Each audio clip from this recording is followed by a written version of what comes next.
በምስሉ ላይ የምትመለከቷትን ሴት ሳራን በላት። ሳራ 18 ዓመት የሞላት በጣም ትልቅ ችግር ውስጥ የገባች ከእናትና አባቷ ጋር የምትኖር ቢሆንም በተለይ ከአባቷ ጋር ጥሩ የሆነ ግንኙነት ስለሌላት ሁል ጊዜ እንደተጋጨች ነው። ስራው ሰይጣንን ስለሚያስነቅ በዚህ ታሪክ ውስጥ አባቷን ሰይጣን ብለን እንጠራዋለን። ሳራና ሰይጣን ሁል ጊዜ ይጣሉ ነበር። በዚህም ምክንያት ግንኙነታቸው በጣም የተበላሸ ነው። አንድ ቀን ሰይጣን ጭቅጭቁ ስላንገሸገሸው በቃ ይላል።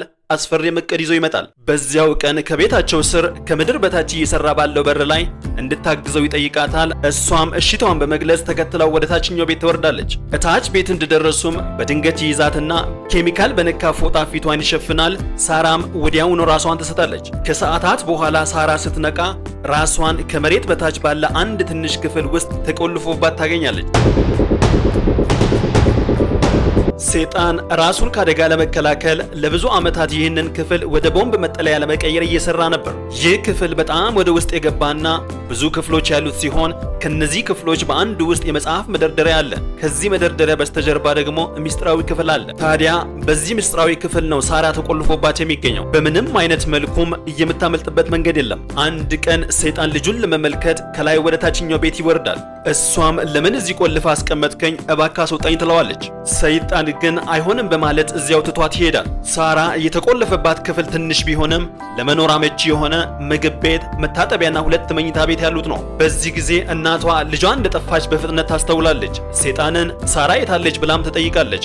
አባቷም ሳራ ጠፍታ ከአንድ ሃይማኖታዊ ቡድን ጋር ተቀላቅላለች ብሎ ይመልስላታል። እናቷም ልጇ ከምድር በታች አንድ ቤት ውስጥ እንደተቆለፈባት ሳታውቅ እንዴት እንደዚህ ታደርጋለች በማለት ትበሳጭባታለች። ከዚህ በኋላ ምክንያቱ ምን እንደሆነ በማይታወቅ መልኩ ሰይጣን ከሁሉም ሰዎች ሚስጥር እንዲሆን በማድረግ ለረጅም ጊዜ እንድትቆይ ይወስናል። በየቀኑም ወደ ምድር ቤቱ በመውረድ ለሳራ ምግብ፣ ዕቃዎችና ሌሎች አስፈላጊ ነገሮችን ይሰጣታል። ይህ ብቻ ሳይሆን ለ5 ዓመት ሙሉ አስከፊ የሆነ በደል ይደርስባታል።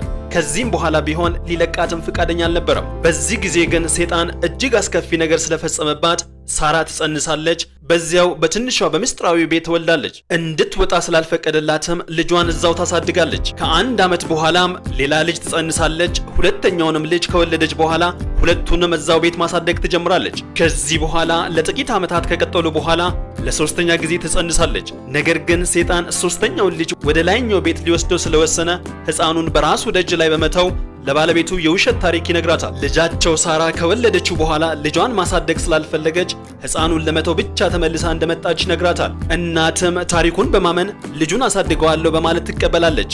ነገር ግን ከ1 ዓመት በኋላ ሳራ እንደገና ትጸንሳለች። 4ኛም ልጅ ትወልዳለች። በዚህም ጊዜ ሰይጣን ለባለቤቱ ተጥሎ የተገኘ ልጅ ነው ያመጣሁት ብሎ ይሰጣታል። ባለቤቱም አምናው 2 ልጅ ማሳደግ ትጀምራለች። ይህም ለብዙ ዓመታት ይቀጥላል። በመጨረሻም ሳራ በዚህ ትንሽ ቤት ውስጥ 7 ልጆችን ትወልዳለች።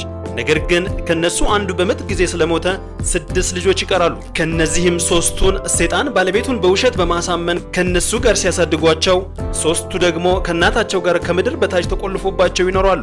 እነዚህ 3ቱ ልጆች ሕይወታቸውን ሙሉ በሥራ አሳልፈዋል።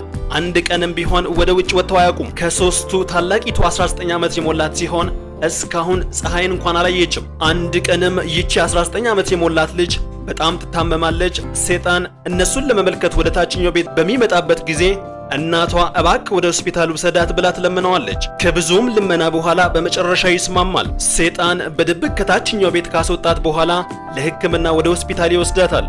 ዶክተሮችም ካያት በኋላ በፍጥነት የዚች ልጅ እናት የት ናት ብለው ይጠይቃሉ። ሰይጣን ግን እናቷ የት እንዳለች አናውቅም፣ ሃይማኖታዊ ቡድን ለመቀላቀል ልጇንና ከተማዋን ትታ ሄዳለች ይላል። በዚህ ጊዜ ግን የ19 ዓመት ልጅት ሕክምና እየተቀበለች እያለ ኮማ ውስጥ ትገባለች። ዶክተሮችም እሷን ለማከም በጣም አስፈላጊ የሆነ የጤና ታሪክ መረጃ ይፈልጋሉ። ነገር ግን ይህን መረጃ ሰይጣን የለውም። ስለዚህ ለፖሊስ ይደውላሉ። ዶክተሮች ፖሊሶችን የ19 ዓመቷን እናት እንዲፈልጉላቸው ይጠይቃሉ። ፖሊሶችም ፈልገው በሚያጡበት ጊዜ በሚዲያ ፕሬስ ኮንፈረንስ በማድረግ እባክሽን የልጅሽ የጤና ታሪክ መረጃ ካልተገኘ ልትሞት ትችላለች ብለው ጥሪ ያቀርባሉ። ይህንንም ሳራ በታችኛው ቤት ትንሽዬ ቴሌቪዥን ስለነበራት ፖሊሶች ያደረጉትን የፕሬስ ኮንፈረንስ ትመለከታለች። እሷንም እየፈለጉ እንደሆነ ትገነዘባለች። በሚቀጥለው ቀን ሰይጣን ወደ ታችኛው ቤት በሚወርድበት ጊዜ ሳራ እንዲለቃትና ሄዳ ለፖሊሶች የሚፈልጉትን መረጃ በመስጠት ልጄን ከሞት ላድን ብላ ትለምነዋለች። ከብዙ ልመና በኋላ ሰይጣን ለመልቀቅ ይስማማል። ነገር ግን አንድ ቅድመ ሁኔታ በማቅረብ ይለቃታል። ማንም የት እንደነበርሽ ቢጠይቅሽ ከአንድ ሃይማኖታዊ ቡድን ጋር እንደነበርሽ መናገር አለብሽ በሚል ሰይጣንም በድብቅ ሳራንና ሌሎችን ሁለቱን ልጆች ይዞ ወደ ሆስፒታል ይወስዳቸዋል። ይህም ለልጆቹ ፀሐይን ሲመለከቱ የመጀመሪያው አጋጣሚ ነበር። ወደ ሆስፒታል እንደደረሱም ፖሊሶች ሳራን ይዟታል። ከቤት በመጥፋትና ልጅን በመተው በህፃናት ላይ በደል አድርሳለች በሚል ክስ ሊመሰርቱባት ይዘጋጃሉ። ነገር ግን እሷን ከሰይጣን ለይተው በሚያነጋግሯት ጊዜ ሁሉንም ነገር ትናገራለች። በታሪኩም ፖሊሶች በጣም ይደነቃሉ። በመጨረሻ ሲታወቅ ሳራ በዛች በሚስጥራዊ ቤት ውስጥ ለ24 ዓመት ተቆልፎባታል። በ18 ዓመቷ ገባች። 42 ዓመት ሲሆናት ነው የወጣችው። ከፖሊስ ጋር ባደረገችው ንግግርም ከ3000 ጊዜ በላይ የግፍ ድርጊት እንደተፈጸመባት ትናገራለች። ከዚህ በኋላ ፖሊሶች ሰይጣንን ይይዛሉ።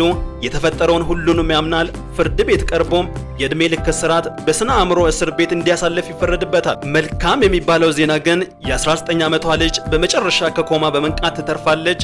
ሳራም ከ6ቱ ልጆቿ ጋር በኦስትሪያ መደበኛ የሆነ ህይወቷን ለመኖር እየሞከረች ትገኛለች።